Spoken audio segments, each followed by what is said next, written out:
పశ్చిమాసియాలో America Iran మధ్య మళ్లీ మొదలైన యుద్ధం అంతర్జాతీయ చమురు మార్కెట్ను భయపెడుతుంది.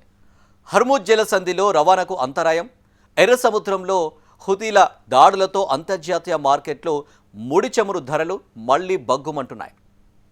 బ్రెంట్ క్రూడ్ బ్యారెల్ ధర సుమారు $95 దాటింది. ఎర్ర సముద్రంలో రవాణా పూర్తిగా నిలిచిపోతే ఈ ధర $120 మార్కును కూడా దాటవచ్చని అంతర్జాతీయ సంస్థలు హెచ్చరిస్తున్నాయి. ఈ సంక్షోభం భారత్ వంటి దిగుమతి దేశాలపై తీవ్ర ఆర్థిక భారాన్ని మోపే ప్రమాదం ఉంది. ఈ ఆందోళనలు ఇప్పటికే తీవ్రమయ్యాయి.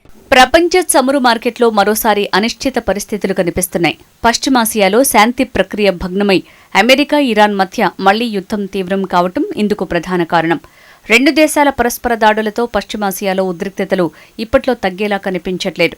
ఈ పరిణామాలతో హర్మూజ్లో నౌకల రవాణా మళ్లీ తగ్గిపోయింది. ప్రపంచంలో అత్యంత కీలకమైన చమురు రవాణా మార్గంగా భావించే హర్మూజ్ జలసంధి మూసివేయబడిందన్న వార్తలతో అంతర్జాతీయ మార్కెట్లో ముడి చమురు ధరలు ఒక్కసారిగా ఎగబాకాయి. బ్రెంట్ క్రూడ్ 6 వారాల గరిష్టానికి చేరింది. తాజాగా బ్యారెల్ ధర 1.5% పైగా పెరిగి $95 దాటి ట్రేడ్ అవుతోంది. West Texas intermediate crude barrel ధర $88 వద్ద కొనసాగుతోంది. ఈ ఒక్క నెలలో బ్రెంట్ క్రూడ్ ధర ఇప్పటి వరకు దాదాపు 30% పెరగడం గమనార్హం. ఉద్రిక్తతలు ఇలాగే కొనసాగితే బ్రెంట్ క్రూడ్ ధర బ్యారెల్కు $100లకు చేరువయ్యే అవకాశాలున్నాయి.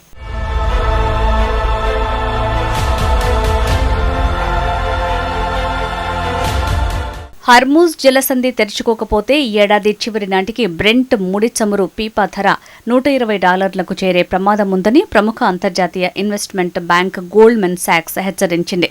ఇప్పటివరకు హర్మూజ్ జలసంధిలో నెలకొన్న తీవ్ర ఉద్రిక్తతలు ప్రపంచ చమురు సరఫరాను భయపెడితే ఇప్పుడు ఎర్ర సముద్రంలో హౌతీ తిరుగుబాటుదారులు జరుపుతున్న క్షిపణి, డ్రోన్ దాడులు అంతర్జాతీయ నౌకాశ్రయాన్ని పూర్తిగా అతలాకుతలం చేస్తున్నాయి. ముఖ్యంగా యెమెన్ తీరంలోని బాబ్ ఎల్ మండేబ్ జలసంధి వద్ద చమురు ట్యాంకర్లు, సరుకు రవాణా నౌకలపై వరుస దాడులు జరుగుతున్నాయి. ఇప్పటికే హర్మూజ్ జలసంధి మార్గంలో ఇరాన్, అమెరికాల ఆధిపత్య పోరు నిరంతరం ఆందోళనలను పెంచుతూనే ఉన్నాయి. తాజాగా ఆసియా, ఐరోపాల మధ్య జరిగే వాణిజ్యానికి వెన్నెముక లాంటి ఎర్ర సముద్రం మార్గాన్ని హౌతీలు లక్ష్యంగా చేసుకోవడంతో సమస్య రెట్టింపైంది. హౌతీల దాడుల భయంతో గ్లోబల్ షిప్పింగ్ దిగ్గజాలు సుయేజ్ కాలువ, ఎర్ర సముద్రం మార్గాన్ని వదిలేసి ఆఫ్రికా ఖండం చుట్టూ తిరిగే కేప్ ఆఫ్ గుడ్ హోప్ మార్గాన్ని ఎంచుకుంటున్నాయి. ఈ మార్గం వల్ల నౌకలు అదనంగా 3,500 నుంచి 4,000 నాటికల్ మైళ్లు ప్రయాణించాల్సి వస్తోంది. దీంతో ప్రయాణ సమయం 10 నుంచి 14 రోజులు పెరగటమే కాకుండా ఇంధన ఖర్చులు, సిబ్బంది అలవెన్స్లు భారీగా పెరుగుతున్నాయి. యుద్ధ భయాలున్న ప్రాంతాల్లో ప్రయాణించే నౌకలపై మరైన్ ఇన్సూరెన్స్ ప్రీమియంలు ఆకాశానంటాయి. రవాణా ఛార్జీలు, బీమా వ్యయం విపరీతంగా పెరగడంతో దిగుమతులు చేసుకోవటం అత్యంత ఖరీదుగా మారింది. ఈ మార్గాల్లో అదనపు రవాణా వ్యయం వల్ల భారత్పై ఏడాదికి సుమారు $10 బిలియన్ అదనపు భారం పడే అవకాశం ఉందని అంచనా వేస్తున్నారు.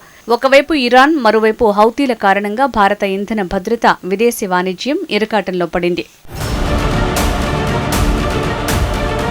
తాజా సంక్షోభం భారత్ లాంటి దేశాలకు మరిన్ని సమస్యలను తెచ్చిపెట్టింది. మన దేశం చమురు దిగుమతుల్లో దాదాపు 80% పైగా పశ్చిమాసియా ప్రాంతంలోని సముద్ర మార్గాలపైనే ఆధారపడి ఉంది. ప్రపంచ చమురు రవాణాలో 5వ వంతు సాగే హర్మూజ్ జలసంధి మార్గం ఇప్పుడు మరింత సంక్లిష్టంగా మారిపోయింది. మన దేశం దిగుమతి చేసుకునే చమురులో 40% హర్మూజ్ జలసంధి ద్వారానే వస్తోంది. ఆసియా, ఐరోపాల మధ్య జరిగే వాణిజ్యానికి వెన్నెముక లాంటి ఎర్ర సముద్రం మార్గాన్ని హౌతీలు లక్ష్యంగా చేసుకోవడంతో సమస్య రెట్టింపైంది. ఇలా ఒకవైపు ఇరానియన్ ముప్పు, మరోవైపు హౌతీల దాడులు కలిపి భారత ఇంధన భద్రతను, విదేశీ వాణిజ్యాన్ని ఇరకాటంలోకి నెట్టేస్తున్నాయి. క్రూడ్ ధర $1 పెరిగినా మన చమురు దిగుమతుల బిల్లు $200 కోట్ల వరకు పెరుగుతుందని దేశీయ బ్రోకరేజీ సంస్థ జేఎం ఫైనాన్షియల్ అంచనా. అంతర్జాతీయ మార్కెట్లో ముడి చమురు ధరలు పెరిగినప్పటికీ ప్రస్తుతం మన దేశంలో పెట్రోల్, డీజిల్ ధరల్లో ఎలాంటి మార్పు లేదు. ప్రభుత్వ రంగ చమురు సంస్థలు Indian oil, Bharat petroleum, Hindustan petroleum ధరల్ని స్థిరంగానే కొనసాగిస్తున్నాయి. ప్రస్తుతం హైదరాబాద్ మార్కెట్లో లీటర్ పెట్రోల్ ధర $115.73 వద్ద, లీటర్ డీజిల్ ధర $103.82 వద్ద స్థిరంగా కొనసాగుతున్నాయి. అంతర్జాతీయ మార్కెట్లో ముడి చమురు ధరలు దీర్ఘకాలం పాటు అధిక స్థాయిలో కొనసాగితే భవిష్యత్తులో దేశీయంగా పెట్రోల్, డీజిల్ ధరలపై ప్రభావం పడే అవకాశం ఉందని విశ్లేషకులు భావిస్తున్నారు. అయితే ప్రస్తుతం ప్రభుత్వ చమురు సంస్థలు ఇంధన ధరల్లో ఎలాంటి మార్పులు చేయలేరు. అంతర్జాతీయ పరిస్థితులు ఎలా మారతాయో దాన్ని బట్టి రాబోయే రోజుల్లో ధరలపై నిర్ణయాలు తీసుకునే అవకాశం ఉంది. రోజులు మరింత కీలకంగా మారనున్నాయి.